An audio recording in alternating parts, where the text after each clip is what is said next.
For the quarter ended December 31, 2022, Activision Blizzard's net revenues presented in accordance with GAAP were $2.33 billion, as compared with $2.16 billion for the fourth quarter of 2021.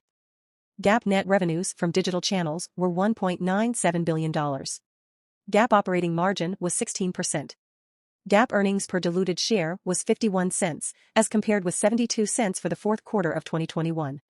On a non-GAAP basis, Activision Blizzard's operating margin was 24% and earnings per diluted share was 78 cents, as compared with $1.01 for the fourth quarter of 2021.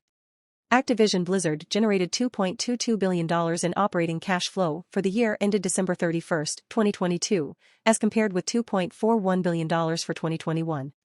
Activision Blizzard generated $1.12 billion in operating cash flow for the quarter as compared with $661 million for the fourth quarter of 2021.